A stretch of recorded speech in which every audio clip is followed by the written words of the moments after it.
qui, après une enfance en Algérie, au gré des affectations de son père qui commanda 2 régiments au cours de la guerre d'Algérie, Hervé Giraud a suivi une scolarité au lycée Hoche à Versailles, puis au Britannique militaire à La Flèche.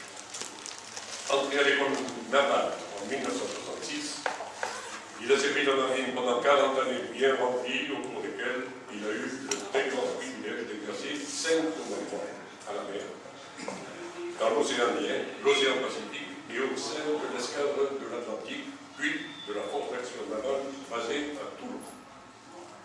Il est diplômé de l'école de guerre et du cours supérieur des armées, ainsi que du Centre des hautes études militaires et de l'Institut des hautes études de la défense nationale, et a suivi l'enseignement de la Kennedy School of Government au sein de l'Université américaine de Harvard. Il a connu 5 affectations d'officier général, d'abord adjoint au sous-chef de relations internationales, puis sous-chef relations internationales de l'état-major des armées, auprès du chef d'état-major des armées, le CEMA, le général Kelch. Il a ensuite été nommé au commandement des forces maritimes et de la zone maritime de l'océan Indien, avant de revenir à Paris, exercer les fonctions de directeur adjoint de la délégation aux affaires stratégiques du ministère de la Défense, successivement auprès de M. Alain Richard, puis de Mme Michèle Alliot, ministre de la Défense. Enfin, il a terminé sa carrière comme vice-amiral d'escadre, directeur de la coopération militaire et de défense au Quai d'Orsay. Ce qui nous vaut le privilège de l'avoir parmi nous aujourd'hui, c'est que, bon sang ne saurait mentir, l'amiral Hervé Giraud est le petit-fils du général Henri Giraud, qui a joué un rôle éminent et aujourd'hui quasiment méconnu à un moment tragique de l'histoire de notre pays, qui fut l'acteur principal de la libération de notre pays du joug nazi, et dont il va évoquer maintenant la vie passionnante de l'Europe. Je lui laisse après. Caméra, c'est tout. Merci, Monsieur Fernandez, Madame la Présidente du Cercle algérianiste de Toulon, Madame la Première Adjointe au maire de la Seine-sur-Mer, Mesdames et Messieurs les adhérents du Cercle algérianiste. Chers amis, Mesdames, Messieurs, je vais donc évoquer devant vous la mémoire d'un homme, le général Giraud, dont on ne parle plus guère en effet dans les livres d'histoire aujourd'hui, alors qu'il a joué un rôle majeur à une période relativement récente et tragique de l'histoire de notre pays. Giraud voit le jour à Paris le 18 janvier 1879 dans une France qui est mutilée et qui est endeuillée par la perte de 2 provinces chéries, d'Alsace et le Royaume. Et c'est pour autant un pays qui ne s'avoue absolument pas vaincu. Jamais en effet, notre pays n'aura vibré d'une telle ferveur patriotique. C'est même la première fois dans notre histoire que des mères auront élevé leurs fils dans la perspective de la guerre. Parce que, en ces temps-là, voyez-vous, l'amour de la patrie commandait tout. Cet amour-là, écrit Henri Giraud au soir de sa vie, je l'ai sucé avec le lait de ma mère. Je l'ai appris sur les genoux de mon père. Je l'ai raisonné par l'étude de l'histoire et je l'ai fortifié par la vie intense que j'ai menée. Parce que pour Henri Giraud, l'histoire de France, c'est un tout, comme il l'écrit en préface à son livre « Mes évasions », qui est ici. Dès mon plus jeune âge, j'ai voulu être soldat, pour imiter ceux dont j'avais lu les aventures, qu'ils soient les soldats du roi, de la République ou de l'Empire. Et Giraud fait ainsi écho à la splendide formule de l'écrivain Marc Bloch qui disait « Il est 2 catégories de Français qui ne comprendront jamais l'histoire de France. Ceux qui refusent de vibrer au souvenir du sacre de Reims et ceux qui lisent sans émotion le récit de la fête de la Fédération. » Lors de l'inauguration à Dijon d'un monument à la mémoire du général Giraud le 25 juin 1961, M. Pierre Messmer, qui était alors ministre des Armées du général de Gaulle, rappelait cette phrase du maréchal Lyautey à ses officiers, que je vous cite. « Regardez bien Giraud, il est grand en tout. Il est grand par la taille, il est grand par le cœur, il est grand par l'intelligence. » Peu d'hommes, en vérité, peuvent se vanter d'avoir eu un tel éloge de la part du maréchal Lyautey. Mais sans doute, Lyautey pressentait-il le destin exceptionnel de cet officier. Un destin comme on en compte peu. Jugez plutôt, le 30 août 1914, Giraud est capitaine. Il charge à la tête de sa compagnie contre une batterie allemande sur le plateau de Guise et il tombe, foudroyé. Il a le poumon transpercé de part en part par une balle. Il est laissé pour mort sur le champ de bataille, ramassé au petit matin du lendemain par des infirmiers allemands qui le ramènent dans un hôpital de campagne allemand où il est fait prisonnier. Son état ne fait guère de doute pour le médecin qui le regarde, se contente de l'ausculter très rapidement, de demander quelle est sa religion et de faire un signe à l'aumônier en lui disant d'approcher. Puis quelques instants plus tard, repassant devant cet homme qui manifestement veut s'obstiner à vivre, ce médecin allemand va l'opérer. Et il va d'ailleurs très bien l'opérer. Vous avez de la chance que vos hommes ne vous aient pas emporté dans leur retraite, lui dit-il à son réveil. Vous seriez mort maintenant. C'est en effet, mesdames, messieurs, le caillot qui s'est formé au cours de la nuit qu'il a passé sur le champ de bataille, qui a sauvé la vie du général Giraud et qui lui a évité la perte de tout son sang. Un mois plus tard, sa blessure encore largement ouverte, avec un drain qui sort du poumon et qui permet à cette blessure de suppurer, le capitaine Giraud s'évade. Il s'évade de cet hôpital militaire allemand. Et au cours d'une évasion rocambolesque qui va l'amener en Belgique, en Hollande, en Grande-Bretagne, puis en France, où il revient au début 1915. Dès qu'il arrive, alors qu'il n'est que capitaine, il est célèbre du jour au lendemain. Et il demande une seule chose, c'est reprendre immédiatement sa place au combat. Et c'est lui, Giraud, alors commandant, qui le 23 octobre 1917 va reprendre à la tête de son bataillon le célèbre fort de la Malmaison, qui était tenu par la garde impériale. Croyez-moi, c'était un adversaire de choix. Les mitrailleurs allemands s'étaient enchaînés à leurs armes pour éviter de reculer. Cette victoire va connaître en France un succès retentissant à travers tout le pays. Il y a quelques années, voyez-vous, vivait pas très loin d'ici, à la gare, un homme, un soldat, qui avait pris avec le commandant Giraud d'alors le fort de la Malmaison. Cet homme s'appelait Joseph Pauly. Il avait 104 ans. Je suis allé le voir. Il m'a raconté la guerre. Il m'a raconté les cris des blessés, la nuit entre les lignes qui se faisaient dévorer par les corbeaux. Il m'a raconté les gaz. Il m'a raconté l'enfer sur terre. Puis tout d'un coup, en me prenant les deux mains, ce vieux monsieur, en me regardant droit dans les yeux, m'a dit « Amiral, pour nous, Giraud, c'était un dieu. » Giraud va terminer la guerre avec 5 citations, dont 4 à l'ordre de l'armée. Nommé lieutenant-colonel, le maréchal Lyautey l'appelle au Maroc. La situation y est très critique. À la tête de son régiment de tirailleurs, Giraud est partout. Il joue de la ruse. Les rebelles, les Riffins, l'appellent El Gué, le renard.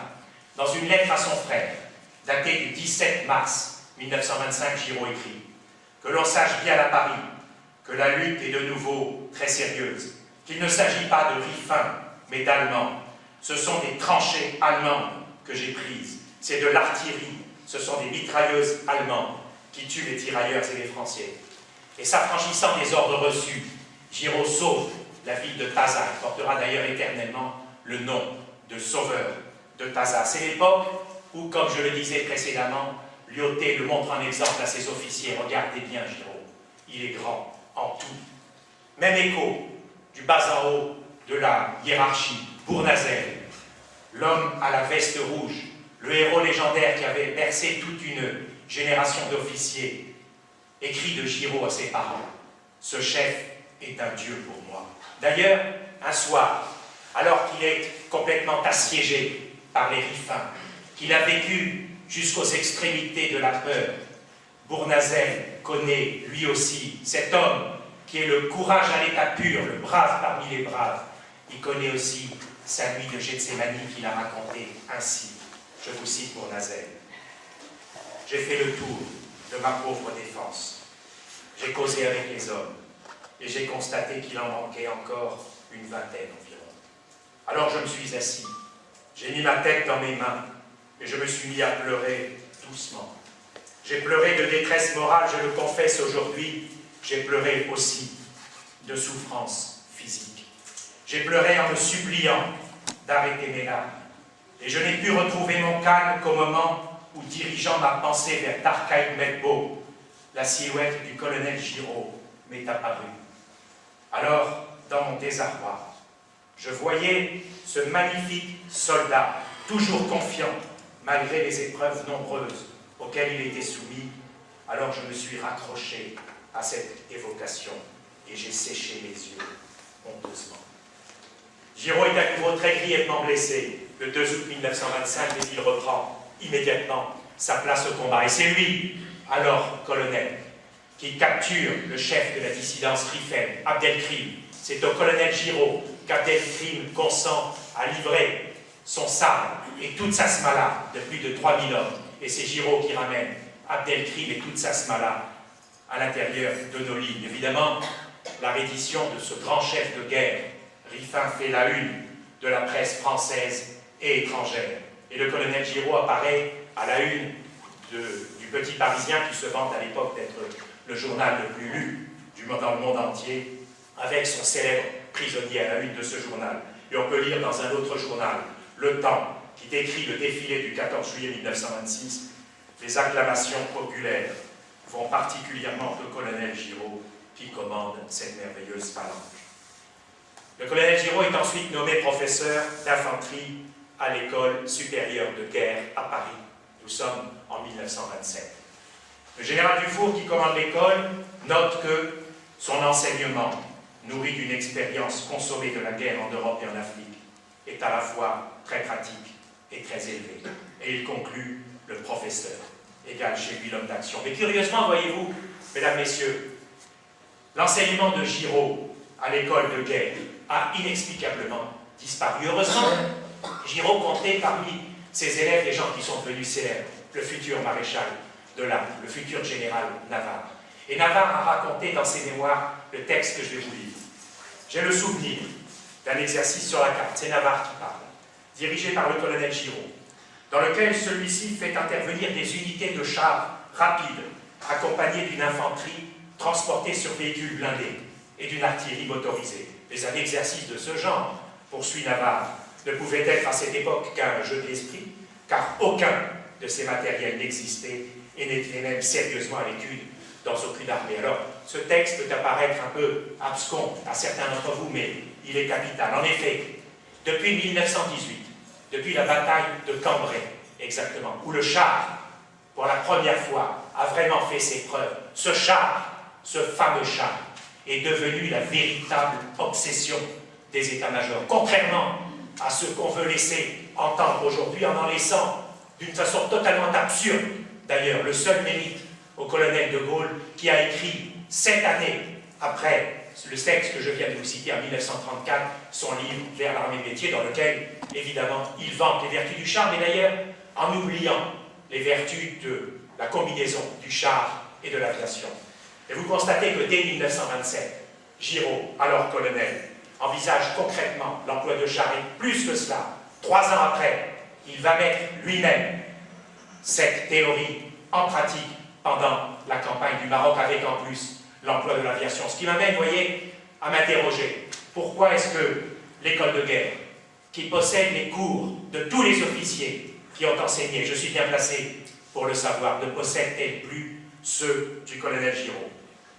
Giraud, nommé général de 1930 à 1934, a le très grand honneur de parachever au Maroc l'œuvre du maréchal Lyoté. Et c'est Giraud qui achève la pacification du Maroc et qui installe d'ailleurs sur le trône marocain la dynastie chérifienne qui est actuellement encore en place. L'attraction que Giraud exerce sur les jeunes officiers est toujours aussi immense. Et comme toujours, ce sont les plus insolents qui l'admirent le plus. Hier, je vous l'ai dit, c'était Bournazel. Aujourd'hui, c'est le lieutenant de Haute-Cloque, le futur maréchal Leclerc, qui écrit de Giraud à ses parents après les combats du Badou en 1933, je cite Leclerc, « L'allure de Giraud, droit devant l'autel, avec sa haute taille, ne manque pas de grandeur. La qualité maîtresse de ce chef, c'est qu'il ignore la peur. Au Maroc, on voit encore commander.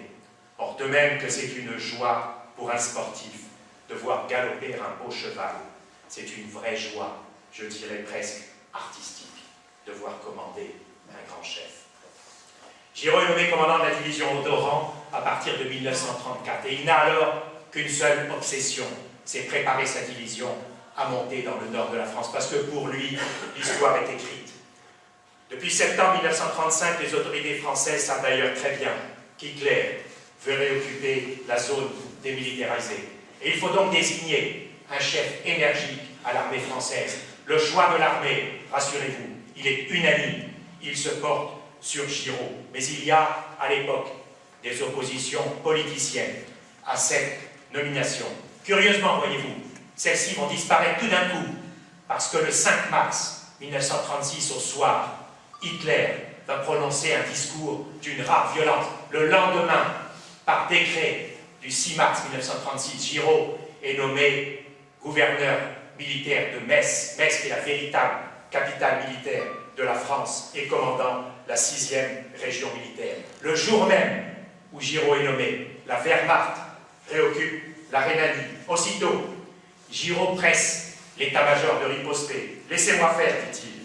J'ai 100 000 hommes, prêts à foncer, personne en face. Ce soir, je couche à Mayence et vous pourrez alors discuter. » Mais on ne l'écoute pas. Alors il le redit le 16 mars. La situation est sérieuse. On pouvait riposter instantanément. On ne l'a pas fait. C'est reculer pour mieux sauter. La guerre franco-allemande est fatale. Les ruines seront d'autant plus effroyables qu'on attendra plus longtemps. Giraud va le redire une nouvelle fois le 15 septembre 1936 à Winston Churchill, le Premier ministre britannique qui vient lui rendre visite. Et puis surtout, Giraud va le clamer lors d'un discours qui aura une très forte résonance à Douaumont, le 20 septembre 1936.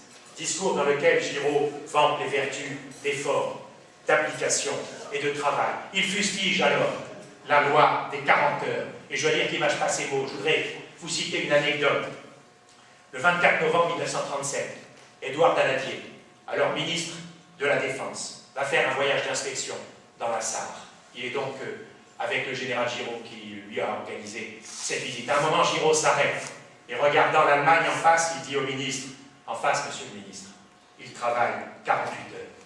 Ceux qui ont voté la loi des 40 heures sont soit des imbéciles, soit des criminels. Daladier le regarde un peu interloqué et lui dit « Vous semblez ignorer, mon général, que je suis de ceux qui ont fait voter la loi des 40 heures. » « Je ne l'ignore nullement, lui répond Giraud, et je sais aussi que vous n'êtes pas un imbécile. » Alors, je dois dire que j'admets bien volontiers que Giraud pousse le bouchon un peu loin. Le 23 juillet 1938, toujours préoccupé de prendre l'initiative face aux Allemands, Giraud presse l'état-major français de changer totalement de stratégie. Ce qu'il prône, c'est une action offensive limitée. Je le cite, « Il s'agit simplement de se porter sur la Sarre et de s'y installer défensivement. La manœuvre n'offre aucun aléa. Les résultats de l'opération seraient payants. La guerre serait portée dès le début en territoire ennemi, sous forme de riposte instantanée à l'invasion d'un pays allié. Je vous rappelle que la Tchécoslovaquie vient d'être envahie, conformément à nos promesses répétées. Nous tiendrions sous notre feu terrestre une des régions les plus peuplées et les plus industrielles d'Allemagne. Alors, c'est un langage de guerre, certes, mais Giraud est un guerrier et surtout, il sait la guerre inévitable. 2 mois après, ce sera la capitulation de Munich. Alors, que n'a-t-on laissé faire au moins une fois le général Giraud, en 1936 ou en 1938? Certes, cela n'aurait sans doute pas suffi, certainement pas, pour éviter la guerre, mais cela aurait permis de commencer la guerre à nos conditions, et on peut l'espérer à notre avantage. Au moment de l'offensive allemande dans les Ardennes, Giraud, qui commande la 7e armée, se lance avec tout son allant dans la manœuvre Breda, qui sera d'ailleurs la seule offensive avec Narvik victorieuse de toute cette période. Mais Giraud, pour redonner du courage à ses troupes, se trouve aux avant-postes de son armée. Et c'est ainsi qu'il est fait prisonnier le 19 mai 1940. Les Allemands sont d'ailleurs extrêmement surpris de trouver un général d'armée à 5 étoiles au premier rang des troupes, parce qu'en général, sans vouloir leur porter préjudice, les généraux sont plutôt dans les états-majors. Là, il est là, dans les premières lignes, pour redonner du courage à ses troupes, et c'est ainsi qu'il est littéralement fait aux pattes. Il est immédiatement transféré dans une forteresse au plein cœur de l'Allemagne, la forteresse de Königstein.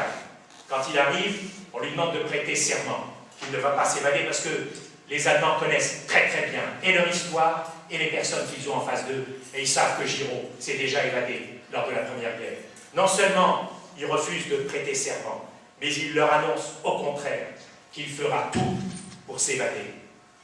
En septembre 1940, 4 mois après avoir été fait prisonnier, alors qu'il est au fin fond d'une cellule, au fin fond de l'Allemagne, Giraud va écrire à ses enfants une lettre que je vais vous lire, qui va d'ailleurs à ce moment-là circuler sous le manteau dans la France entière et qui aura un très fort retentissement. Mes chers enfants, je ne sais combien de temps je resterai ici, des mois, des années peut-être. Il est possible que j'y sois enterré. Je suis prêt à tout, peu importe. Je vous confie le soin de me remplacer dans une tâche sacrée, le relèvement de la France. Je vous interdis de vous résigner à la défaite et d'admettre que la France puisse passer après l'Italie, l'Espagne ou la Finlande. Peu importe les moyens. Le but seul est essentiel. Tout doit lui être subordonné. Vous lui sacrifierez vos intérêts personnels, vos goûts, vos théories, votre mystique. Puis Giraud fixe le programme.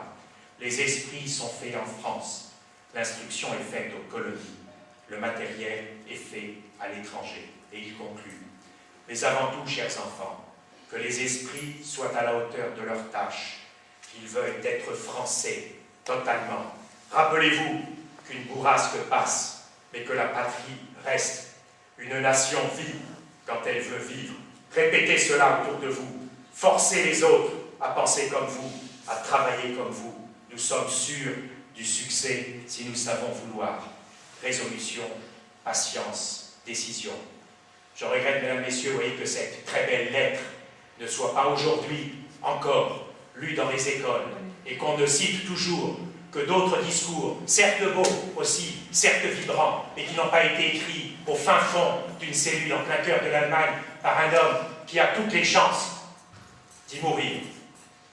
1 an et demi après avoir écrit cette lettre, écoutez-moi bien, 1 an et demi après avoir écrit cette lettre qui, encore quand je vous la lis aujourd'hui, m'émeut beaucoup parce qu'elle est tellement riche d'anticipation et de vérité, parce que tout ce que décrit Giraud du fin fond de sa cellule, c'est exactement ce qui va se dérouler 2 ans après. Eh bien, en effet, 18 mois après avoir écrit cette lettre, le général Giraud, qui a alors 63 ans, malgré les séquelles de plusieurs blessures de guerre, s'évade le 17 avril 1942 de cette forteresse de Königstein, cette prison dont on ne s'évade pas. C'était en effet la réputation de cette forteresse, en se laissant glisser le long d'un applique de 40 mètres. La voici, la forteresse de Königstein. Et voici d'où s'évade, à 63 ans, le général Giraud.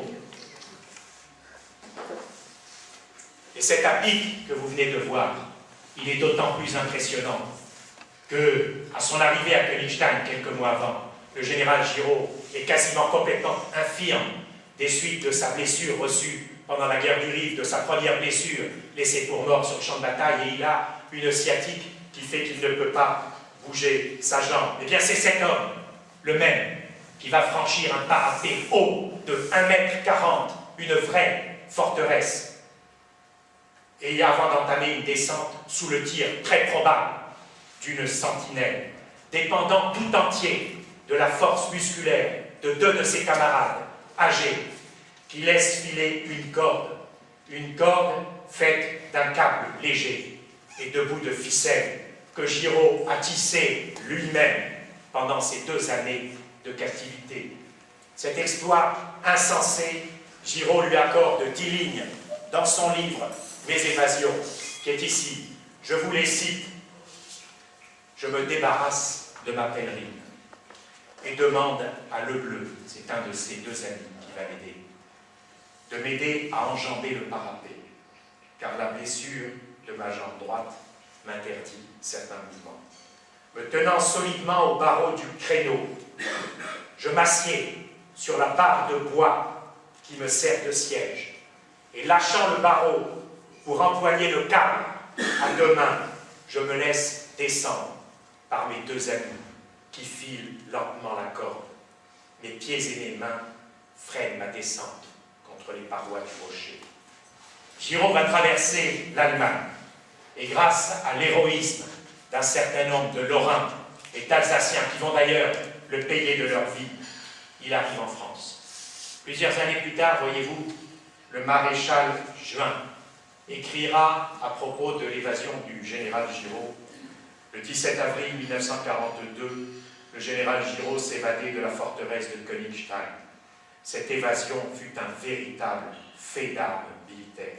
Fait d'armes, dit Juin en parlant de cette évasion, et je dois vous dire que cette qualification tire toute sa valeur, car elle a pour auteur le vainqueur du Garigliano, grand guerrier s'il en fut. Mais ce que je veux retenir, c'est que l'évasion du général Giraud, au-delà de cet exploit personnel insensé, exceptionnel, fut d'abord et avant tout une œuvre collective. C'est une centaine, écoutez-moi bien, de personnes qui ont concouru à cette entreprise, à la fois dans sa phase de préparation et d'exécution. Chiffre énorme compte tenu des risques courus par tous ces gens en ces temps de terreur, en ces temps d'horreur. À ce titre, en tant qu'activité résistante, la première, sur le long terme, a mobilisé tant de bonne volonté, tant de dévouement dans le secret le plus absolu. L'évasion du général Giraud témoigne à elle seule de la précocité et de la vitalité du patriotisme français, toutes opinions confondues. Au plan politique, cette évasion est venue jeter une claque monumentale à la politique de collaboration que voulait mettre en place le président Laval. Elle est venue surtout conforter avec panache la flamme de la résistance française. Eh bien, voyez-vous, l'évasion que Winston Churchill, quand il cite Giraud dans un grand discours aux communes, il dit « l'homme qu'aucune prison ne peut retenir ». Eh bien, cette évasion, Hitler va la prendre 3 jours après, le 20 avril 1942, le jour même de son 50e anniversaire. Notez bien que, jusqu'à ce jour, tout avait réussi à Hitler.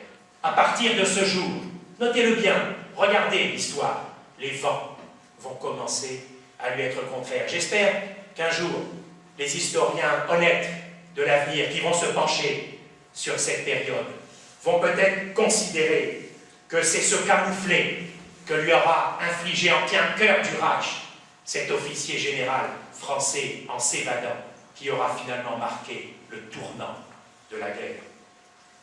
Quand il l'apprend, Hitler laisse éclater de rage forte. Il dit à son entourage « Pourquoi avez-vous laissé courir cet homme? Ne savez-vous pas qu'il vaut 30 divisions ?» Comme l'ont montré les archives de Nuremberg et le journal du triste sire Goebbels, Hitler a ordonné de tout faire pour récupérer le général Giraud. Il a mis sa tête à prix une somme considérable. Et quand il a vu qu'il n'y arrivait pas, qu'il n'arrivait pas à remettre la main sur Giraud, Hitler a donné l'ordre personnellement d'abattre le général Giraud.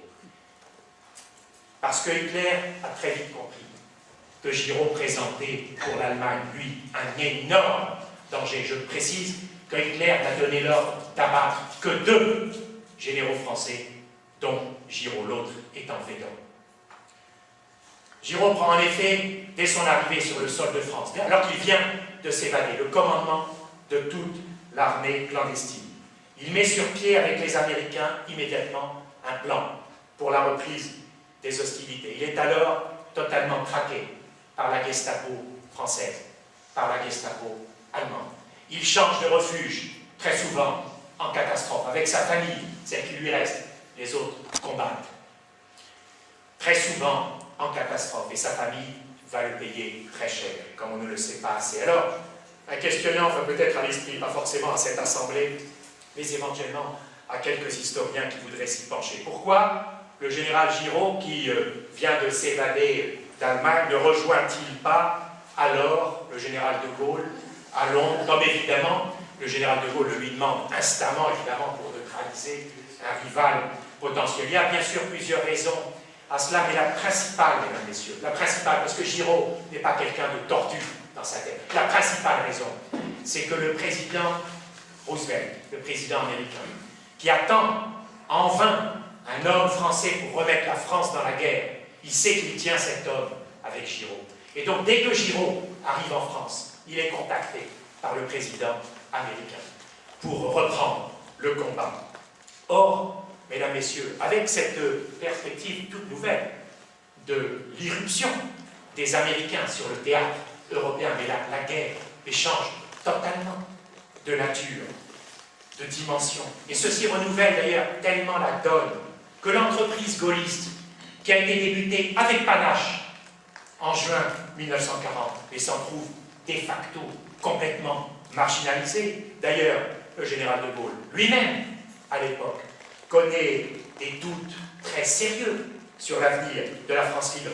En effet, il n'a réussi en 2 ans, entre 1940 et 1942, à ne rallier qu'une dizaine de milliers d'hommes. Certes, des gens valeureux, des gens souvent héroïques, mais mesdames, messieurs, ce n'est pas des 10 000 hommes qu'on fait tourner un conflit mondial et qu'on arrive à intervenir dans un conflit mondial, sur le plan militaire donc.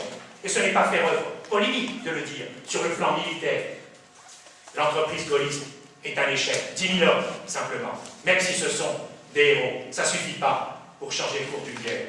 Sur le plan institutionnel, à l'époque, la France libre connaît des mouvements de dissension interne extrêmement forts, avec tout ce qu'on appelle l'affaire Muselier, qui est un amiral de la France libre qui, très rapidement, s'est heurté au général de Gaulle. Enfin, sur le plan des alliances, le général de Gaulle ne peut rien attendre de personne, en tout cas, certainement pas du président Roosevelt, puisqu'il est brocardé tous les jours sur les ondes de Radio Londres. Quant à l'Angleterre, elle est totalement à la remorque des États-Unis. Elle n'en peut plus, et le soutien anglais est très souvent pesant. Et l'avenir, et pour tout le monde à l'époque, l'avenir, c'est évidemment l'Amérique. Jean-Pierre Chevènement, dans un livre qui est relativement récent, le reconnaît.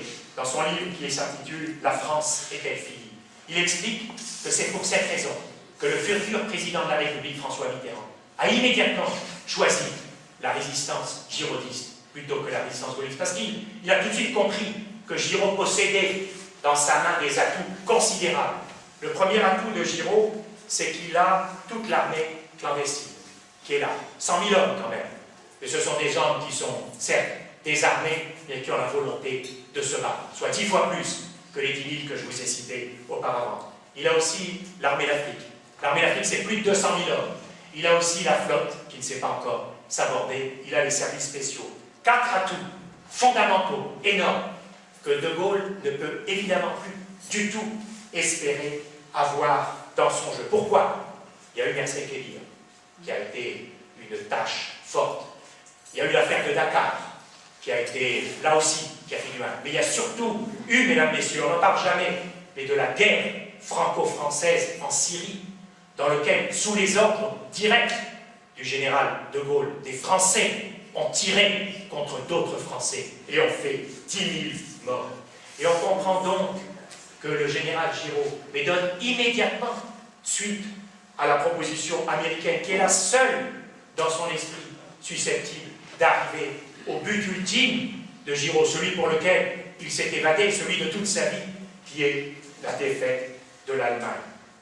Le 3 novembre 1942, ayant appris la veille l'imminence du débarquement américain en Afrique du Nord, Giraud confie immédiatement au général Frère le commandement en chef de toutes les forces civiles et militaires de la France métropolitaine. Et avant de gagner l'Algérie, il écrit une lettre au maréchal Pétain dans laquelle il dit, entre autres, maréchal, aujourd'hui, j'estime l'heure trop grave pour rester spectateur. Je crois qu'il se présente pour notre patrie une chance inespérée de sortir de la guerre avec honneur. Je n'ambitionne rien que de voir la résurrection de notre patrie. J'y consacre les biens et les forces qui me restent. Et Giraud va donc entreprendre sa troisième évasion de France, cette fois-ci pas très loin d'ici, mesdames, messieurs, à quelques encablures, dirais-je, d'ici, au Lavandou, à partir de la petite plage de La Fossette, que peut-être certains d'entre vous connaissez. Il gagne Gibraltar, où il presse Eisenhower d'inclure la Tunisie dans le champ du débarquement. Mais Eisenhower lui explique que la machine américaine est lancée, qu'on ne peut plus l'infléchir. Et donc, malgré les espoirs de Giraud, il y aura une campagne de Tunisie, et celle-ci sera meurtrière. De plus, en arrivant à Paris, à Alger, après quelques mésaventures, Giraud se heurte à deux obstacles. Le premier, il est connu, c'est le maréchalisme très profond de l'Algérie et de l'armée d'Afrique.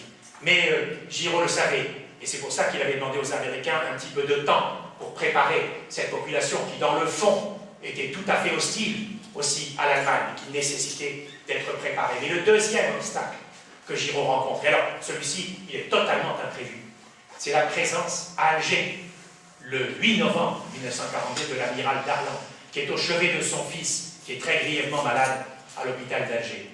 Et évidemment, les Français résistent aux Américains quand les Américains veulent débarquer, et Darlan étant là, les Américains lui demandent de faire cesser les combats. Et comme Darlan est obéi par les gens qui sont en Afrique du Nord, c'est sur Darlan que repose la responsabilité de faire arrêter les combats. Et donc Giraud est un peu déstabilisé par cette situation.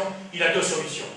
Une, c'est de faire le coup de force, ce qui pourrait lui ressembler, parce que son passé plaide plutôt pour montrer que c'est un homme énergique. Mais il comprend que s'il fait le coup de force, c'est-à-dire s'il décide de prendre les affaires en main, c'est la guerre civile. C'est la guerre civile en Algérie parce que les gens, les esprits n'ont pas encore été préparés.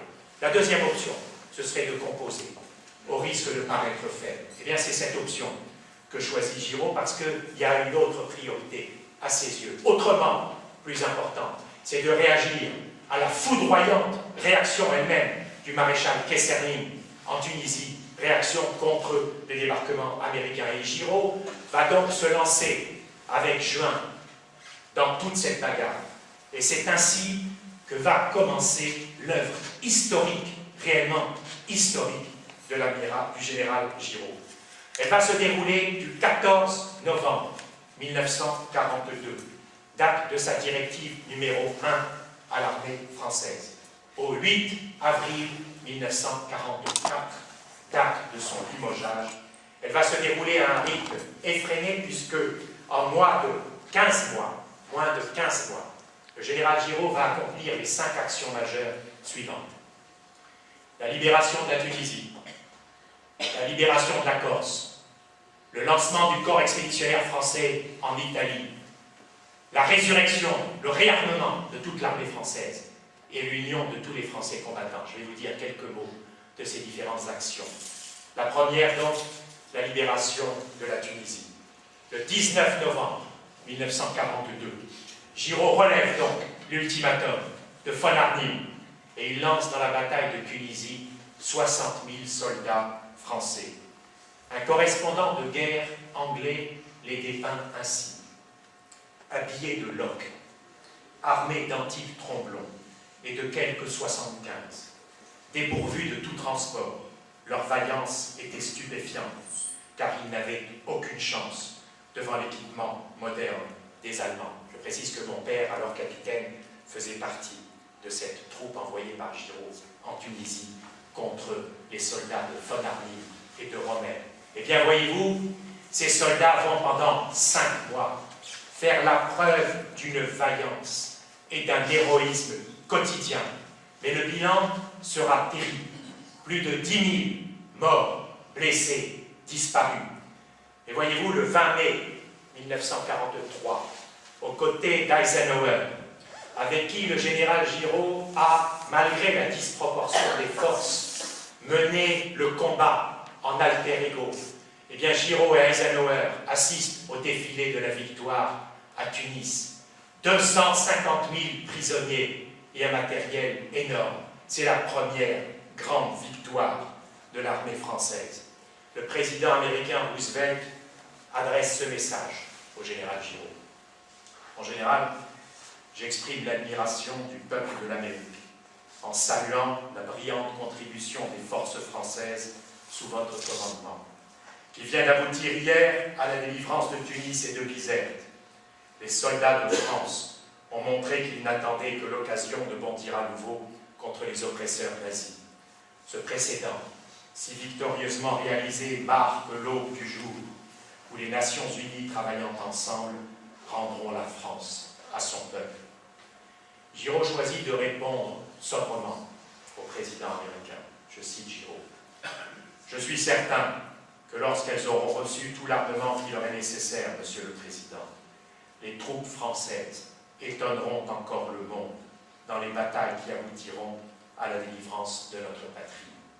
La résistance intérieure française comprend parfaitement bien la portée militaire de cette victoire de Tunisie. Le 27 mai, soit 7 jours à peine après ce fameux défilé de la victoire à Tunis, lors de sa première réunion sous la présidence de Jean Moulin, le Comité national de la résistance adresse, je le cite, son salut au général Giraud qui a préparé et assuré avec les Alliés la victoire en Afrique du Nord et souhaite ardemment qu'il prenne le commandement de l'armée française ressuscitée. Ce double hommage, à la fois du président américain et des résistants de l'intérieur, le général Giraud l'accueille d'un front serein. Parce que ce guerrier, c'est d'exception.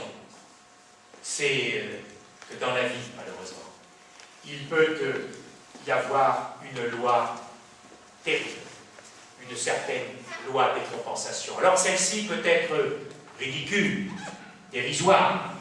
C'est le cas, par exemple, lorsque lui, le laissé pour mort sur champ de bataille en 1914, le premier évadé de la guerre de 14, l'évadé de Königstein, lui, est déchu de sa nationalité française par le gouvernement de Vichy le 28 novembre 1942 et voit tous ses biens confisqués. Et ça, je dirais, c'est dérisoire, c'est ridicule. Mais cette loi des compensations, en cette fin d'année 1943, pour Giraud, elle va se montrer terrible, impitoyable même, puisque 15 membres de sa famille, dont sa femme, 3 de ses filles et 7 de ses petits-enfants, sont déportés en Allemagne. Et sa fille aînée, Renée, mourra à Friedrichsruhe. Deuxième action majeure de Giraud, la libération de la Corse. Le 9 septembre 1943, à 18h, le commandant Colonna d'Istria, qui est le délégué militaire du général Giraud en Corse, lui envoie le message suivant. Ajaccio s'est soulevé, les insurgés en sont maîtres, les Italiens ne résistent pas, on se bat à Bastia, la Corse demande l'aide de l'armée. Et on apprend peu après que 35 000 hommes de la 90e Panzerdivision sont en train de passer de Sardaigne en Corse. Ils marchent en direction de Sartène et d'Ajaccio pour écraser cette résistance corse. Aussitôt, Giraud voit ce danger mortel qui guette les résistants corses et il décide immédiatement de lancer l'opération de libération de la Corse, l'opération Vésuve. Il le fait sans aucune aide, sans l'aide des Alliés qui refusent de lui fournir le moindre bateau parce qu'ils trouvent que l'opération est beaucoup trop risquée. Mais il le fait aussi, on ne le sait pas assez, contre l'avis même du général de Gaulle qui exerce avec lui à l'époque les fonctions de coprésident du Comité français de libération nationale. De Gaulle qui lui dit « c'est de la folie, ne le faites pas, ce sera un bain de sang dont vous porterez la responsabilité devant l'histoire. » Et voyez-vous, Giraud la cure de ses conseils de prudence et il adresse aux Corses le message suivant. Corse, l'heure que vous avez tant attendue est arrivée. les premières troupes françaises ont débarqué dans votre île. Accrochez-vous farouchement au sol sacré de la patrie. C'est à vous, Corses, qu'il appartient de livrer le premier combat et de remporter la première victoire. Montrez au monde ce que peuvent des âmes viriles. L'armée vous apporte ce qui vous manque. Aidez-la de toutes vos forces, de toute votre foi. Vive la Corse pour que vive la France. Menée par le général Henri Martin, cette opération Vésuve libère la Corse en 3 semaines, sans le bain de sang prévu, et le plus magnifique porte-avions à disposition de toutes les forces alliées se trouve à proximité des côtes de Provence, et les alliés ne vont pas se priver, ils vont y bâtir 17 terrains d'aviation qui vont servir à libérer la France et en particulier la Provence. La Corse, mesdames, messieurs, est ainsi le premier département français libéré uniquement par des Français, qu'ils soient des résistants de l'intérieur ou les forces envoyées par Giraud. Et c'est à Giraud qu'on doit la libération de la Corse. Mais qui d'entre vous, mesdames, messieurs, je vous le demande, vous avez assisté comme moi, il n'y a pas longtemps, il y a quelques semaines, au 70e anniversaire de cérémonie de libération de la Corse. Vous y avez vu les plus hautes autorités de l'État. Qui d'entre vous n'a entendu même citer une seule fois le nom du général Giraud? Pour la petite histoire, sachez que dès la libération de la Corse, la place centrale d'Ajaccio s'est appelée place Général Giraud, et que quelques mois plus tard, elle fut débaptisée. Troisième action majeure de Giraud, la campagne d'Italie. Le 21 novembre 1943, Giraud lance en Italie le corps expéditionnaire français sous les ordres du général Juin. Giraud fait adopter son plan, le plan que lui-même a conçu de la marche sur Rome, que les Alliés ne voulaient pas concevoir parce qu'ils le trouvaient trop audacieux. Giraud fait preuve ainsi, une nouvelle fois, de ses qualités de stratège hors pair. Le futur général Beaufre, qui fut quasiment notre plus grand expert en stratégie dans les années qui ont suivi, et qui est alors capitaine, il suit tout le temps, pas à pas, le général Giraud. Il s'est évadé avec lui de la plage de la Fossette du Lavandou. Beaufre dit, Giraud juge en opérationnel avec un coup d'œil et une audace remarquables. Son jugement militaire est sans défaut. Quatrième action majeure, la reconstruction d'une armée moderne. Dès le mois de décembre 1942, vous voyez que Giraud ne chôme pas, hein, il est arrivé en novembre, il y a les affaires de Corse, les affaires d'Italie, les affaires de Tunisie, et puis il y a le réarmement, bien sûr, de l'armée française. Dès le mois de décembre 1942, Giraud envoie une mission en Amérique pour y traiter prioritairement du réarmement de l'armée française. Et quelques jours plus tard, se tient à Anfa, au Maroc, la fameuse conférence d'Anfa. De cette conférence assez fameuse, qui se tient en janvier 1943, on ne retient généralement, et pour ceux d'entre vous qui connaissent cette photo, qu'une photo où on voit les deux généraux, Giraud et de Gaulle, qui se serrent la main devant le regard un peu amusé d'ailleurs et malicieux du président Roosevelt et du Sir Winston Churchill qui sont assis derrière eux. Et ça, mesdames, messieurs, ça c'est pour la galerie, ça c'est pour les médias, ça c'est pour la photo, parce que, enfin, voyez-vous, c'est jouer une partie autrement décisive. Enfin, c'est la première conférence interalliée à laquelle un Français participe. Ce Français, c'est Giraud, et il y participe pour rien moins, mesdames, messieurs, que de réarmer l'armée française. Et d'entrée de jeu, et croyez-moi, je connais les Américains, je connais les discussions qu'on peut avoir avec eux, et je comprends que les discussions ont dû être dures, sévères, pour le général Giraud. Mais Giraud expose, devant tous ses pairs, le Combined Chief of Staff, le fameux Conseil de guerre impérial. Giraud a en face de lui les plus hauts responsables militaires, des armées de terre, des armées de l'air, des armées de mer, de tous les pays alliés qui sont engagés dans la guerre. Et là, mesdames, messieurs, on n'est pas dans le domaine des messages, on n'est pas dans le domaine des discours, si beaux et si vibrants soient-ils. Non, on est dans le cercle des vrais décideurs, de ceux qui vont décider de la conduite de la guerre. Et Giraud fait devant ses pairs le bilan. de la situation militaire. L'armée française, assure Giraud, est rentrée dans la guerre. Et elle n'a pas seulement la volonté de se battre, elle a l'expérience, elle a la connaissance du combat. Giraud se fait fort de constituer, en dehors des forces de souveraineté, un corps expéditionnaire de 300 000 hommes, soit 12 divisions. Mais voyez-vous, convaincre de tels interlocuteurs relève réellement de l'exploit, parce que les Français arrivent en énième urgence sur la liste des demandeurs auxquels l'Amérique doit fournir tout ce qui leur manque. Croyez-vous que le général MacArthur, sur le théâtre du Pacifique, est content de voir son propre président, le président Roosevelt, distraire des matériels qui lui seraient nécessaires à lui pour les donner à l'armée de Giraud? Mais voyez-vous, heureusement, Giraud dispose dans son jeu d'un formidable atout.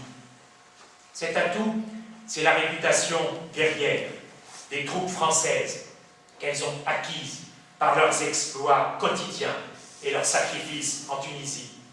D'après les archives américaines que mon frère Henri Christian, ici présent, a pu consulter, cette séance du Combined Chief of Staff a laissé transparaître un grand moment d'émotion lorsque le président de ce comité interallié dit en conclusion combien il se sent honoré par la présence du général Giraud, dont il sait ce qu'il a souffert pour son pays, et son grand bonheur de le voir de retour pour conduire la France à la victoire. Giraud, dans cette séance, va lui répondre la chose suivante. En septembre 1940, alors prisonnier des Allemands, les autorités allemandes m'ont demandé de signer un papier promettant de ne pas m'évader. J'ai refusé.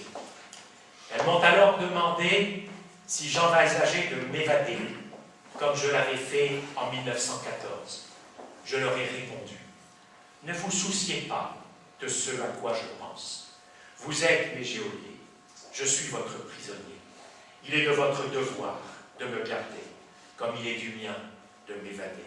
Nous verrons qui remplira le mieux son devoir.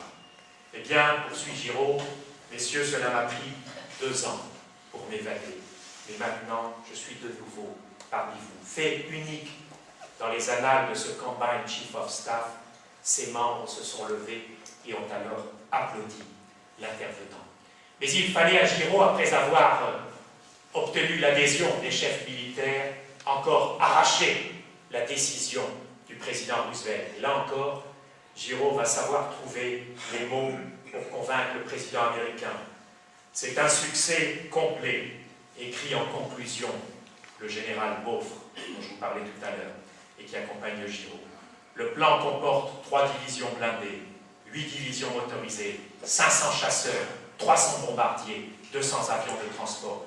Giraud, c'est Beaufre qui parle, obtient là ce que personne d'autre que lui n'aurait pu obtenir. Les accords entre le général Giraud et le président Roosevelt sont signés le 24 janvier 1943. Il y est dit que, je les cite, le président des États-Unis et le général Giraud, vous voyez que la place de la France n'est pas trop diminuée, se sont mis d'accord afin que les forces françaises reçoivent en priorité l'équipement qui leur est indispensable et que celui-ci soit constitué de matériel le plus moderne. Et le 8 mai 1943, 4 mois après, Eisenhower peut remettre solennellement au général Giraud le premier lot de matériel américain. Cette armée va bientôt compter 686 000 hommes, dont 233 000 musulmans. L'effort demandé à la population musulmane est énorme, et on n'en parle pas assez. Mais l'effort demandé également à la population pied-noire est gigantesque. Une mobilisation sans précédent est décrétée parmi les Européens. 20 classes d'âge, de 1924 à 1944, sont appelées. Sur le million de Français de souche européenne, un peu plus de 175 000 sont ainsi mobilisés. C'est grossièrement un pourcentage de 16,3%. Pour vous donner un élément de comparaison, lors de la première guerre de 14-18, le pourcentage à la mobilisation était de 12,5%. Donc l'effort de la population d'Afrique du Nord est gigantesque. Parce que, voyez-vous, durant ces années de guerre, Giraud n'a qu'une seule certitude, c'est que la seule chance de la France, c'est son armée. C'est son seul atout. Et donc, Giraud n'a qu'un seul objectif, c'est faire en sorte que la France puisse jouer convenablement cet atout. C'est cette armée, dit-il, qui conditionnera la position future de la France. Alors je sais, on a reproché, on reproche encore souvent au général Giraud de n'avoir pas fait de politique, pour être un peu trivial, d'être trop bête, pour avoir su faire de la politique. Mais moi je vous pose une question toute simple.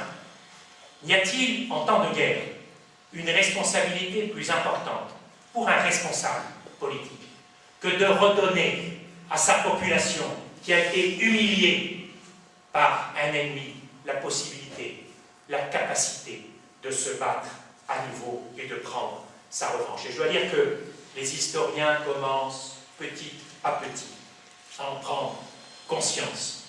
Le réarmement de l'armée française se fait sous l'impulsion du général Giraud, qui a joué un rôle essentiel dans ce domaine, écrivit déjà le professeur Boris Weiss dans son célèbre ouvrage « Diplomatie et outils militaires », paru en 1987, et l'historien a ajouté d'ailleurs « Les Américains sont décidés à satisfaire le général Giraud qu'ils considèrent comme le seul représentant militaire des intérêts de la France. Et pourtant, les exigences de Giraud sont grandes.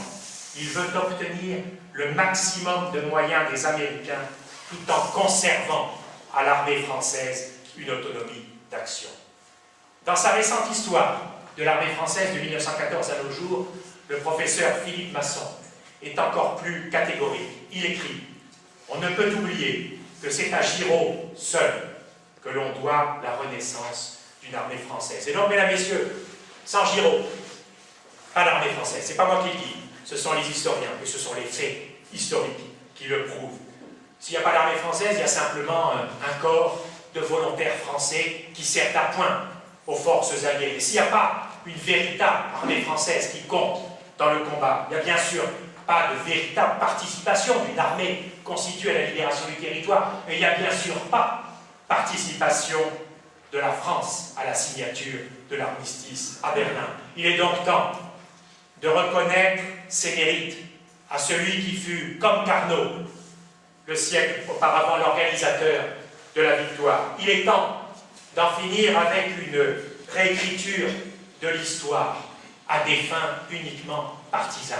Il est anormal, il est proprement scandaleux qu'on ne comptabilise jamais l'œuvre girodiste dans l'histoire de la résistance. Alors je sais, il est de bon ton, parmi certains mémorialistes qui se prétendent tels, de faire du général Giraud l'homme des Américains. Je suis sûr que vous avez entendu cette formule qui a d'ailleurs parfois des connotations les plus désagréables possibles.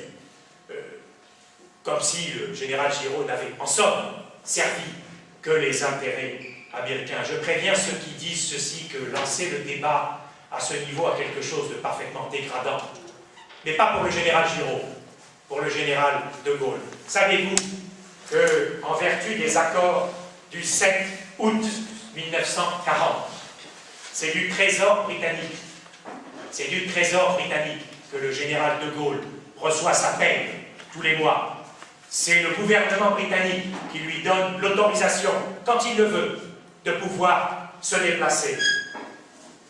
Il est totalement dépendant du bon vouloir de ces autres Britanniques. Et donc, sans rentrer dans une quelconque polémique, j'affirme ici que, pas une fois, Giraud n'a connu à Alger une pareille dépendance, alors qu'il était en terre française et qu'il avait sa totale autonomie. Et je crois qu'il l'a abondamment prouvé, en particulier avec la libération de la Corse, où, sans aucun concours allié contre l'avis de celui avec lequel il partageait alors le pouvoir, il a réalisé la libération du premier département français. Je suis prêt à défendre devant n'importe quel historien l'idée que l'attribution par les Britanniques après la guerre de la zone française en Allemagne à la France, l'attribution par les Américains et les Nations Unies à la France du rôle de membre permanent du Conseil de sécurité des Nations Unies, rôle dont, croyez-moi, les dirigeants français usent encore aujourd'hui. C'est sans doute même le plus grand atout de la France dans les discussions internationales? Eh bien, je suis prêt donc à défendre l'idée que tous ces attributs qui ont redonné donc à la France son vrai rôle, son vrai statut dans la scène internationale, doivent beaucoup au général Giraud. Parce que vous imaginez bien volontiers que ces décisions, elles n'ont pas été prises pour nous faire plaisir. Elles ont été prises parce que tant à Washington qu'à Londres, après la guerre, ils ont pris conscience, tardivement d'ailleurs, de la montée à l'est de l'Europe du danger soviétique, et qu'il était temps de faire rentrer dans le jeu la France, certes, mais surtout l'armée française, parce qu'on avait besoin de l'armée française face à cette menace qui pointait à l'est. Et cette armée française, à qui la devait-on, mesdames, messieurs? Intégralement au général Giraud. Cinquième action majeure, c'est l'union de tous les Français combattants. Je dirais simplement que c'est à cette union que le général Giraud a tout sacrifié. Son sort personnel, celui de sa famille, cruellement éprouvée, et c'est sans aucun doute celle qui devrait à elle seule, d'ailleurs, lui valoir notre reconnaissance. Alors voyez-vous, mesdames, messieurs, la libération de la Tunisie, la libération de la Corse, le lancement du corps expéditionnaire français en Italie, la résurrection d'une armée française, la réunification de tous les Français combattants. Ne pensez-vous pas quand même que tout ceci réalisé en l'espace de 15 mois, sans parler de l'honneur retrouvé vis-à-vis de tous nos alliés, ne pensez-vous pas quand même qu'il s'agit d'une œuvre qu'il conviendrait de saluer à sa juste mesure? D'autant que, dans le même temps où il accomplit cette œuvre admirable de conduite de la guerre, le général Giraud vit, comme je vous l'ai dit, une tragédie familiale. Sa famille déportée, sa fille aînée morte en déportation pour la seule raison qu'elle était sa fille. Et que Giraud doit en plus gérer quotidiennement. Et là aussi, ce n'est pas faire œuvre polémique, mais la simple vérité de le dire. Il doit faire face quotidiennement à l'offensive permanente du général de Gaulle, qui est devenu son rival, et qui dispose, lui, hormis le temps qu'il passe à écrire ses discours, à faire ses messages et à faire ses opérations politiciennes, de plus de temps que le général Giraud pour asseoir son pouvoir. Cette offensive gaulliste contre le général Giraud, dont il faut bien parler, si on veut comprendre quelque chose à l'histoire de France, s'est faite, mesdames, messieurs, en deux temps. Il y a eu d'abord l'éviction, l'élimination politique du général Giraud. Et ensuite, moins de 5 mois plus tard, son élimination militaire. Je vais vous rappeler simplement les faits. Le 15 mai 1943, nous sommes au lendemain de la victoire de Tunisie, que j'évoquais il y a un instant. Le général Giraud exerce alors seul la plénitude du commandement français. Il est commandant civil et militaire. Il est en terre française, en Algérie. Giraud choisit d'inviter, par grandeur d'âme, le général de Gaulle, qui est alors en exil à Londres, en terre étrangère, et qui traverse à l'époque en plus une période difficile. Il l'invite à venir le rejoindre à Alger pour réaliser l'union de tous les Français combattants. Le 30 mai 1943, le général Giraud accueille le général de Gaulle sur l'aérodrome de Boufarik, à côté d'Alger. 3 jours après, le 2 juin 1943, le Comité français de libération nationale, le CFLN, est créé. C'est le véritable nouveau gouvernement de la France. Il est créé par ces deux généraux qui en assument tous deux la coprésidence. Le 9 novembre 1943, 5 mois après, le général Giraud est exclu de ce comité français de libération nationale et dépossédé de toutes ses responsabilités politiques. Pour un motif simple dans le fond et qu'on peut comprendre. Le général de Gaulle élimine Giraud afin de rester seul pour gouverner. Je peux le comprendre. Mais voyez-vous, ce que j'ai moins de facilité à comprendre, c'est que le général de Gaulle le fait, se débarrasse de Giraud de façon politicienne et pour tout dire, pas très glorieuse. Jean-Pierre Bloch, qui participa à ces basses manœuvres au sein du Comité français de libération nationale, pris sans doute par le remords, 20 ans après, écrira plus tard dans son livre qui s'intitule « Le temps des méprises ». Je cite Jean-Pierre Bloch. « Aujourd'hui, on demeure confondu et un peu honteux d'avoir participé indirectement à cette opération. Giraud fut placé devant le fait accompli. On l'éliminait par un tour de passe-passe. Mais sans honte, on annonçait que cette situation était prévue par l'article 4 du décret du 2 octobre qu'on venait purement et simplement de violer. Nous nous sommes réjouis de cette victoire. C'est Jean-Pierre Bloch qui parle. Nous étions persuadés que la démocratie l'avait emporté sur le césarisme et que Giraud avait fait courir à la République les pires dangers. Méprise, mais il faut bien reconnaître que celle-ci fut de taille. Tout amer qu'il pourrait être de la violation des accords signés entre les deux, Giraud se soumet néanmoins au verdict politique qui a été soigneusement orchestré par celui qui est devenu, au fil des mois, son rival. Je tiens d'ailleurs à préciser que si pas une fois, au cours de tous ces mois, vous pouvez prendre le général Giraud en défaut d'indiscipline républicaine, on ne peut pas en dire autant du général de Gaulle, qui le reconnaîtra d'ailleurs lui-même, je lui fais ce crédit, dans ses mémoires, avoir, je cite le général de Gaulle, exercé à Alger une dictature momentanée au cours de la tempête. En l'occurrence, voyez-vous donc, le général Giraud a été victime de cette dictature momentanée. Les choses ont au moins le mérite d'être claires. Mais le deuxième temps de l'élimination de Giraud est encore à venir. Éliminé du comité français de libération nationale, Giraud reste encore commandant en chef de l'armée réunifiée. Et cela seul compte à ses yeux. Il pense sans doute d'ailleurs que cette fonction-là, vraiment, compte tenu de ses victoires récentes, de son passé militaire glorieux, de son prestige immense au sein de l'armée, Giraud pense vraiment que cette fonction de commandant en chef, personne ne peut la lui contester. Et voyez-vous, il se trompe. Il se trompe manifestement sur les véritables intentions de son rival. Et Giraud ne va pas entrer dans Rome victorieux, comme il est rentré dans Tunis ou dans Ajaccio. En effet, le 8 avril 1944, 5 mois, exactement, jour pour jour, après avoir été limogé du Comité français de libération nationale, quelques semaines avant la prise de Rome, Rome qui sera prise grâce au plan de Giraud. Le général de Gaulle, qui est alors désormais seul président du Comité français de libération nationale, seul maître à bord, destitue Giraud de son poste de commandant en chef. Il propose à Giraud, dans une sorte de compensation ou de marchandage, le poste d'inspecteur général de l'armée, poste qu'évidemment Giraud refuse parce que c'est une fonction du temps de paix qui ne correspond pas tout à fait à la situation du moment.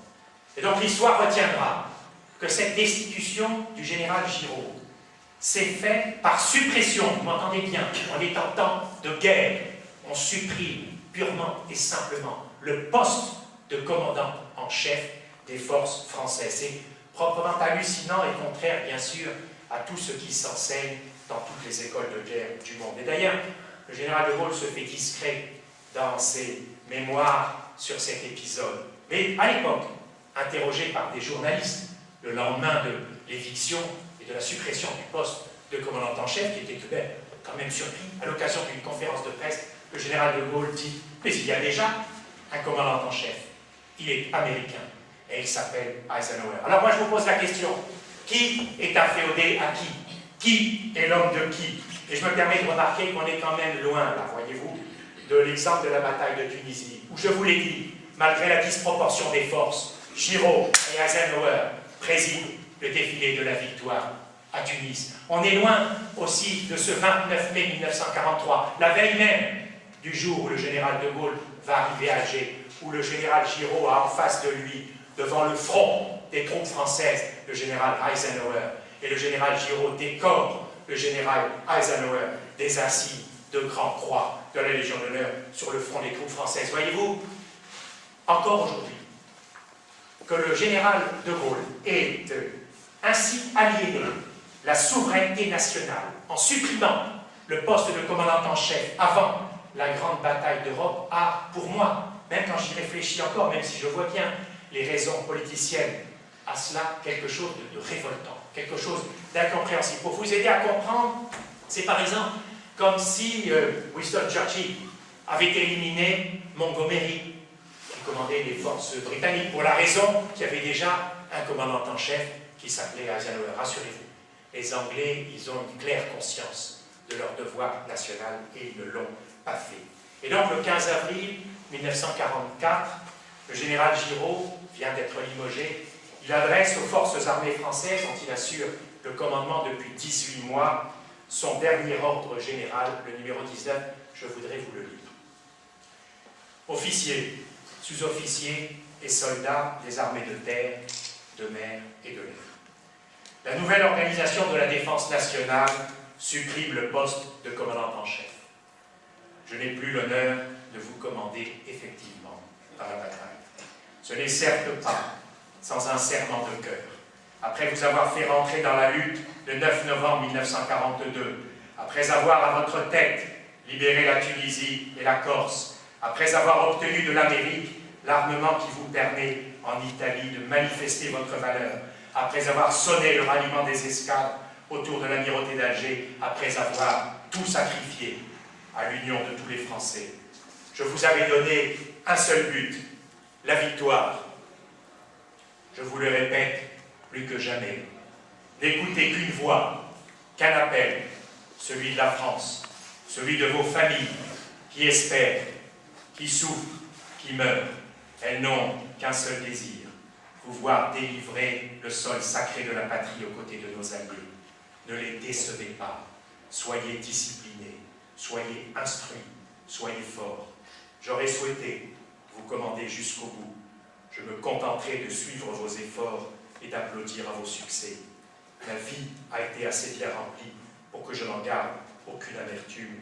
Les hommes passent, la France reste. Alger, le 15 avril 1944. Je pense, mesdames, messieurs, que ces quelques lignes montrent, sans qu'il soit besoin d'en rajouter, à la fois la noblesse, la dignité et l'esprit d'abnégation du général Giraud. Mais mesdames, messieurs, cette deuxième élimination du général Giraud cache en fait un secret.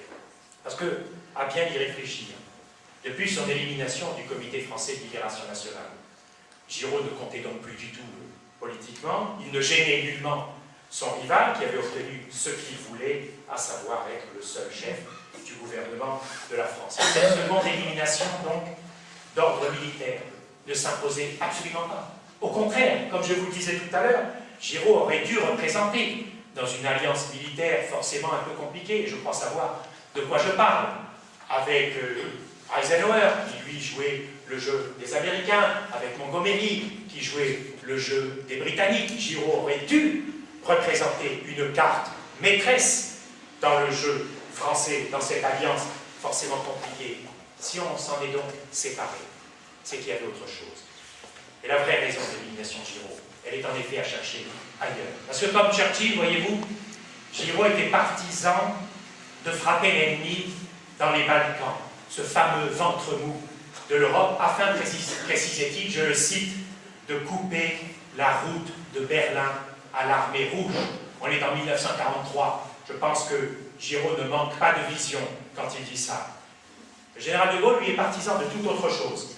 Il est partisan de l'ouverture d'un second front, mais le plus à l'ouest possible. Exactement comme le souhaite ardemment le gouvernement soviétique.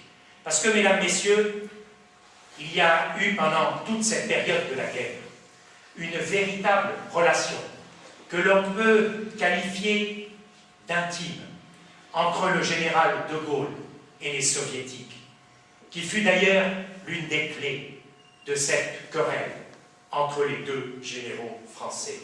Cette dimension gaulo-soviétique, cette dimension par voie de conséquence gaulo-communiste est en général occultée. Et c'est sans doute pour peut-être certains d'entre vous une réelle surprise que d'entendre cela. Et pourtant, voyez-vous, une phrase résume cette relation. Cette phrase, c'est celle que prononce De Gaulle le 4 décembre 1942. Il est allé rendre visite à Ivan Maïski, qui est ambassadeur soviétique à Londres. Je souhaite que les Russes entrent à Berlin avant les Américains, lui dit De Gaulle. Je n'invente pas cette phrase. Ce document figure aux archives du Quai d'Orsay. Et remarquons d'ailleurs que la version soviétique de cette phrase est encore plus explicite, parce que voyez-vous, il y a un certain temps, les gens écrivent leur mémoire. Maïski, lui, de son côté, qui recevait le général de Gaulle, a fait le compte-rendu de cet entretien. Voilà ce qu'il dit, Maïski. Après m'avoir fait ses adieux, rapporte Ivan Maïski, De Gaulle a atteint la porte. Il s'est ensuite retourné. Il m'a regardé droit dans les yeux, et d'une voix basse, il m'a dit, de tout mon cœur, je souhaite que vous soyez à Berlin avant les Américains.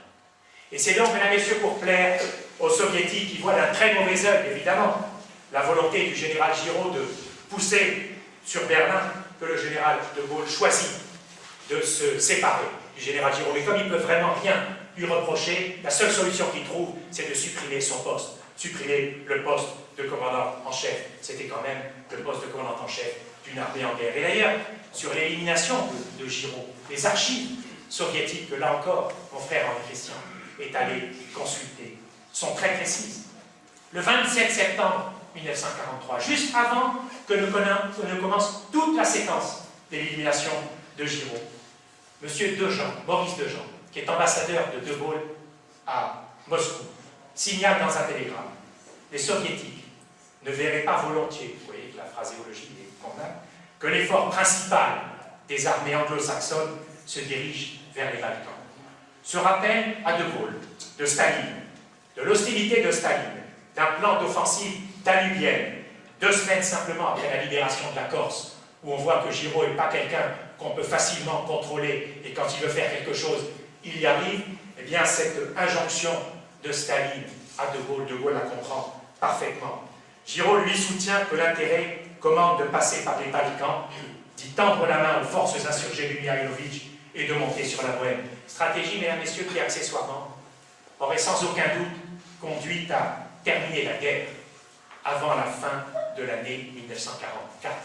Parce qu'on peut facilement imaginer que touché en plein cœur de l'Allemagne, Berlin même, Hitler eût tenu moins longtemps et que la résistance intérieure allemande, qui était très active, se serait manifestée. Tout le destin de l'Europe en aurait été changé. Mais je ne suis pas là pour faire de la politique fiction. Je m'en tiens simplement aux faits. Les faits, que sont-ils? Staline demande le départ de Giraud. Eh bien, De Gaulle lui donne le départ de Giraud. Et l'éviction du général Giraud, mesdames, messieurs, est l'occasion pour le général de Gaulle de faire entrer pour la première fois depuis la création du Parti communiste français, d'abord 2 ministres communistes au gouvernement de la France, puis 5 ministres communistes au gouvernement de la France, avec leurs cabinets ministériels respectifs. C'est une bonne centaine de communistes. Alors, des communistes staliniens, même comintériens, qui rentrent ainsi directement au plus haut niveau de l'État et plus d'un millier dans l'administration. Au plan stratégique, l'élimination de Giraud va avoir également des conséquences dramatiques. En effet, après la prise de Rome, au lieu de profiter de la faiblesse de l'armée de Kesserling, de pousser, comme le voulait Giraud, vers la trouée de Ljubljana en direction de Vienne, qui était la clé de Berlin, écoutez-moi bien, le général de Gaulle décide de démanteler le corps expéditionnaire français qui vient de se couvrir de gloire en Italie.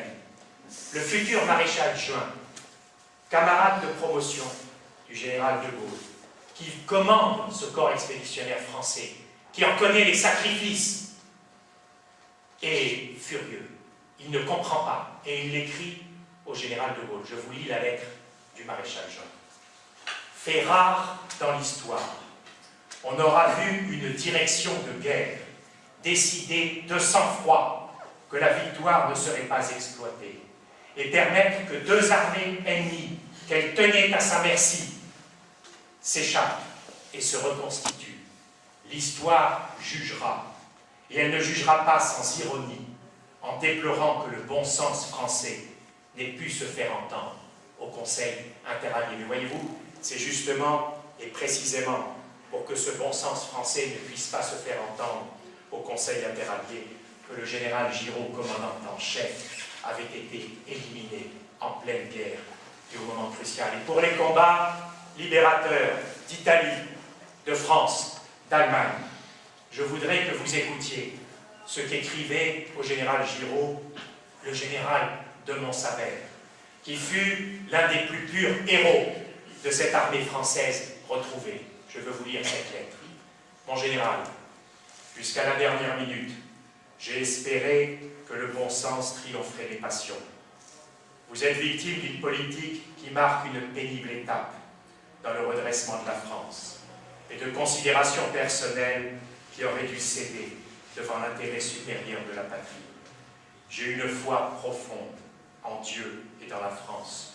Je crois que nul ne voit encore comment elle se relèvera, mais ce sera à coup sûr par l'union, celle que vous avez prêchée et à laquelle vous vous êtes sacrifié.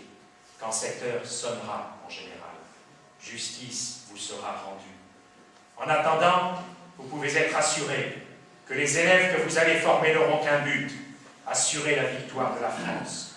Continuez l'œuvre de redressement commencée en Tunisie, poursuivie en Italie, et que pour ma part, j'ai conduit au Belvédère, en attendant de la conduire à Rome et en France, si on veut bien me le permettre. Au combat, mon général, vous serez toujours présent. Ce sont vos élèves qui suivent vos traces, et ce que j'ai réussi du Monna Casale au Belvédère, c'est à vous que je le dois. Hélas, j'espérais que ce serait vous qui remettriez dans le palestre de Pompéi les palmes dont vous avez bien voulu parer les drapeaux et étendards. Mais au jour de la victoire, vous serez au milieu d'eux. Je pense à vos sacrifices et à ceux des vôtres, si d'aucun affecte de les oublier. Dieu saura les rétablir à cette vraie place. Le général Giraud, définitivement sorti du jeu, on pouvait croire que l'on arrivait au bout de l'histoire. Eh bien non.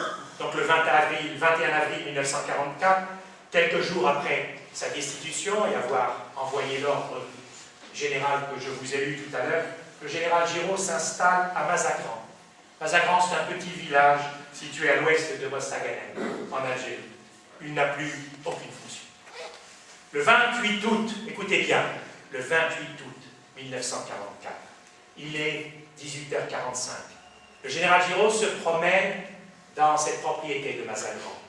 Il a à ses côtés ma mère, sa belle-fille, la seule d'ailleurs de la famille qui puisse être auprès de lui, toutes les autres étant soit déportées, soit au combat. Et il pousse dans un berceau un bébé, c'est mon frère, ici présent, Henri Christian, qui a 3 mois alors. Et le général de Giraud est victime d'un attentat odieux, par une chance extraordinaire. La balle qui lui est tirée par quelqu'un qui est à 5 mètres de lui et qui normalement ne devrait pas le louper, la balle est censée lui éclater le crâne en rentrant dans la nuque, mais à ce moment-là, ma mère venant juste d'appeler, de faire un signe à mon grand-père s'est juste retourné, la balle lui rentre là et sort là. Au même moment, mesdames, messieurs, on est le 28 août 1944, à Paris, en liesse, le général de Gaulle et les Parisiens fêtent la libération de Paris. La vérité, voyez-vous, sur cet attentat odieux n'a jamais été élucidée. On se demande vraiment bien pourquoi. Parce que les mobiles en étaient parfaitement clairs et les acteurs tout aussi parfaitement identifiés. Le général Giraud a demandé en vain au général de Gaulle, qui était alors chef du gouvernement, la grâce de celui qui avait tenté de l'assassiner et qui avait été repris immédiatement et qui clamait que c'était Allah qui lui avait commandé d'assassiner le général Giraud. Parce que Giraud savait bien que ce pauvre assassin n'était que le bras armé d'un complot plus vaste. Il ne fut jamais répondu au général Giraud, si plutôt.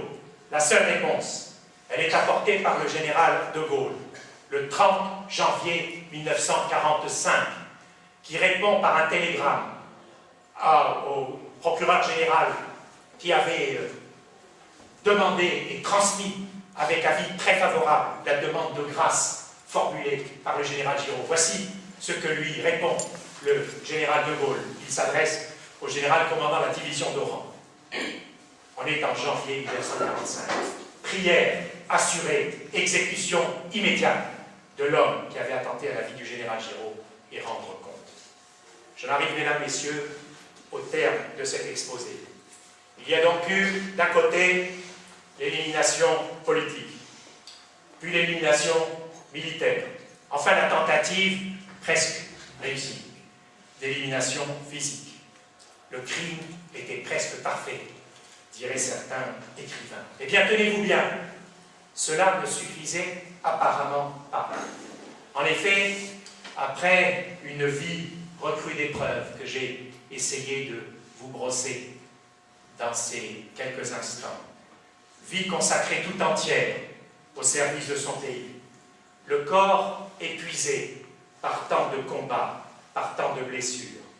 Le général Giraud s'éteignait à l'hôpital de Dijon le 11 mars 1949, juste après avoir reçu sur son lit de mort et sur sa poitrine décharnée la médaille militaire, distinction exceptionnelle pour un officier, et alors que retentissait pour la dernière fois à ses oreilles, dans la cour de l'hôpital, la Marseillaise, jouée par une fanfare militaire, et Giraud avait demandé à ce qu'on ouvre la fenêtre de sa chambre d'hôpital pour qu'il puisse écouter une dernière fois cette Marseillaise.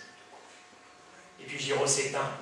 Et il y a à ce moment-là dans tout le pays un sursaut, un deuil national de plusieurs jours est décrété pour célébrer ce héros dont chacun pense qu'il n'a pas eu ce à quoi il avait droit. La population de Dijon, celle de Paris, vous le verrez sur les articles de journaux qui sont là. Voici les couvertures, la couverture de match à l'époque. Excusez-moi. Oui, voilà. Couverture de match. La population de Dijon, la population de Paris vient défiler de façon ininterrompue devant le cercueil de Giraud. D'abord à Dijon, pendant une journée, une nuit, et la deuxième journée, avant que le convoi funèbre de Giraud ne soit transporté en voiture jusqu'à Paris. Il est déposé à Saint-Louis-des-Invalides. Là, c'est la population de Paris qui vient défiler devant son cercueil. Et le général Giraud, auréolé de son titre de commandant en chef devant l'ennemi, entre alors au Panthéon des Braves. Il est enterré aux Invalides, où il repose toujours aujourd'hui. On pouvait légitimement penser alors que justice allait enfin lui être rendue et que des historiens épris de vérité allaient faire apparaître l'œuvre immense accomplie par cet homme, et surtout par tous ceux qui l'avaient suivi avec abnégation au service de notre pays. Eh bien, mesdames, messieurs, c'est tout le contraire qui s'est passé depuis la mort du général Giraud, aussi incroyable que cela puisse paraître. Ceux-là même qui avaient essayé de l'éliminer politiquement, militairement, physiquement, sans souci des intérêts de la France, n'ont en effet eu de cesse, depuis sa mort, de faire en sorte que l'on n'évoque jamais sa mémoire.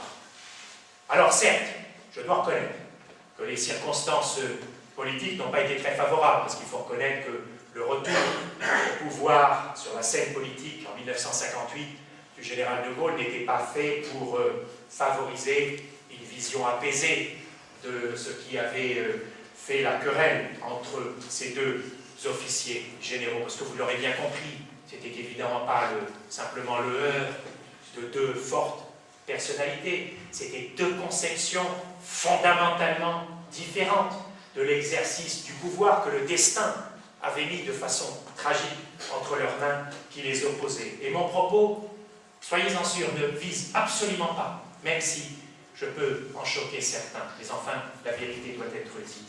Je ne vise absolument pas à prolonger de façon dérisoire ou de façon posthume cette querelle entre deux généraux français qui a déjà beaucoup coûté à la France. Et je reconnais, moi, bien volontiers, au général de Gaulle, cette volonté farouche de résistance qui a contribué à maintenir la France dans la guerre. C'était un symbole fort, c'était un symbole nécessaire. Et croyez-moi, je m'incline très profondément et douloureusement devant tous ceux qui sont morts au service de cette très belle idée de résistance. Mais comme je vous l'ai dit, mesdames, messieurs, ce n'est pas avec des symboles, ce n'est pas avec des discours, si beaux soient-ils, si vibrants soient-ils, qu'on remporte une victoire militaire. Ce sont les victoires du général Giraud qui ont placé la France dans le camp des vainqueurs. Si vous ne reteniez qu'une seule chose de ce long exposé, je vous demande de retenir ceci. Ce sont les victoires de l'armée formée par Giraud qui ont permis à la France de figurer au rang des vainqueurs. Alors est-ce trop demandé, mesdames, messieurs, que cette évidence ne soit pas systématiquement occultée? Est-ce trop demandé que le véritable rapt historique, et ce que je vous ai dit sur la libération de la Corse, et je crois suffisamment éloquent, que ce rapt historique consistant à octroyer, à donner à un autre toute l'œuvre militaire de Giraud, n'est-il pas temps, quand même, que cela cesse? Monsieur Messmer, dont je vous parlais au tout début de mon propos, alors ministre des Armées du général de Gaulle, à l'occasion de l'inauguration d'un monument du général Giraud à Dijon en 1961, avait terminé son allocution ainsi. Je vous cite le discours de Messmer, la fin de son discours.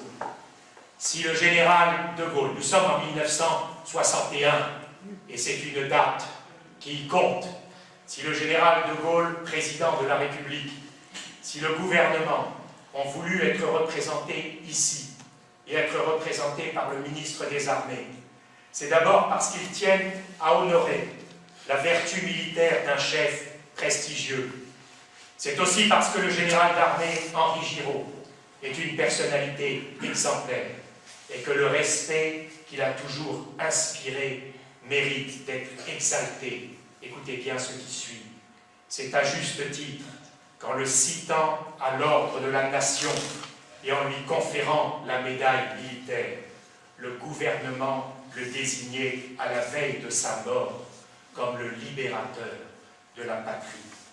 Alors voyez-vous que les admirateurs du général de Gaulle, que ceux qui, par complaisance, par ignorance ou par médisance, brocardent à l'envi ou oublient systématiquement le nom du général Giraud, méditent les propos que je viens de vous lire. Parce que, voyez-vous, si le général de Gaulle lui-même considérait que le général Giraud avait droit au titre de libérateur de la patrie, il avait sans doute ses raisons. Il n'était pas le plus mal placé, convenez-en, pour prononcer un tel jugement. Et pourtant, voyez-vous, la postérité n'aura pas été favorable au général Giraud, et peu généreuse. Pas une rue de Paris, sa ville natale, pas une place de Paris, sa ville natale, ne porte le nom de Giraud.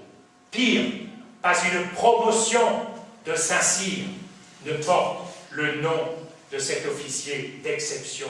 Les livres d'histoire, vous pouvez le vérifier, ont progressivement fait disparaître l'action de ce grand Français, de ce militaire d'exception, lui dont la dernière citation se terminait par l'éloge suivant: soldat magnifique, d'un courage jamais abattu, d'une dignité égale à son abnégation, compte parmi les gloires les plus pures de l'armée française. Eh bien, voyez-vous, le petit-fils que je suis, qui revendique haut et fort l'insigne honneur de porter ce nom de Giraud, qui est choisi comme lui, certes, moins brillamment, de servir mon pays sous l'uniforme.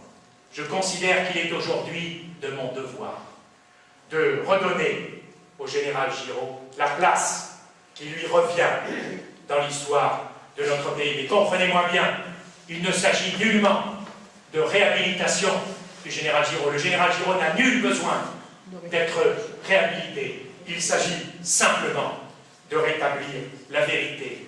Vérité qui, j'en suis sûr, un jour finira bien par s'imposer, grâce en particulier au travail exceptionnel que conduit mon frère Henri Christian, ici présent, qui conduit des recherches historiques qui l'amènent dans les différents pays d'Europe et du monde, et qui lui permet de sortir des vérités qui, sans lui, ne seraient jamais sorties. Et je souhaiterais lui rendre cet hommage, parce que sans lui, je serais bien incapable de prononcer de telles conférences. Et je souhaiterais en particulier qu'ici, en Provence, libéré par l'armée de Giraud, les municipalités honorent ce grand soldat en lui dédiant une rue ou une place.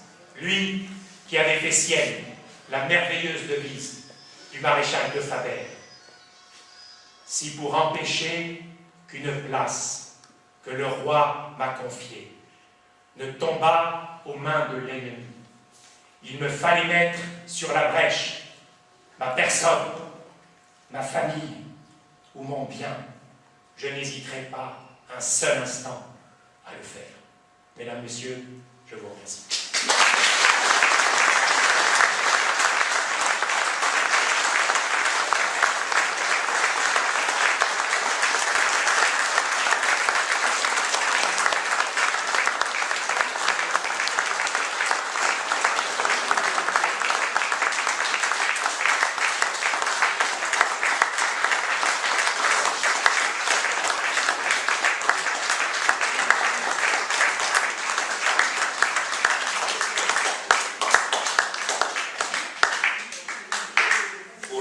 Cercle algérianiste et de cet auditoire nombreux et que je dois remercier d'avoir accepté notre invitation, nous devons dire un grand merci, amiral, d'avoir mis en relief des vérités que l'histoire, bien souvent, a occultées. Vous avez comblé des lacunes essentielles. Et comme vous le disiez si justement, les historiens, un jour arriveront à sortir la vérité de ce qui a été bien souvent, soit volontairement, soit involontairement occulté. Les pieds noirs de ma génération présents ici se souviendront du slogan « Un seul but, la victoire » que nous trouvions un peu sur tous les murs en Algérie à un moment donné et qui nous ont donné un espoir en la victoire finale que beaucoup d'entre nous n'espéraient. Un grand merci encore, mesdames, et un mot nous attend maintenant pour conclure ce discours, cette conférence pleine de beaucoup de générosité et surtout de sincérité. Merci beaucoup.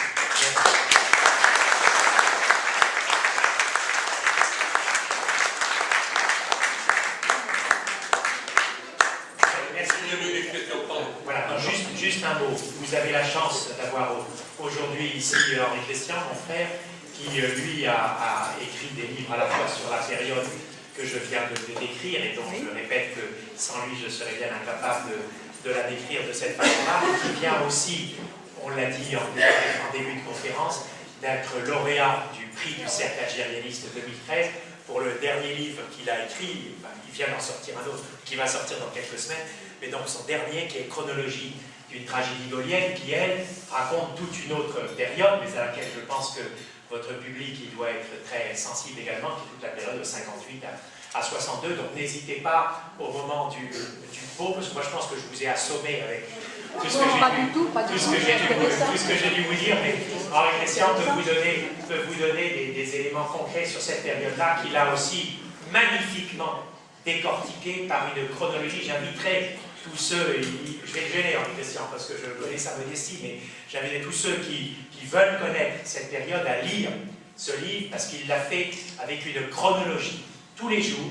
Et on peut penser qu'une chronologie c'est quelque chose qui est un peu rébarbatif. Non, pas du tout.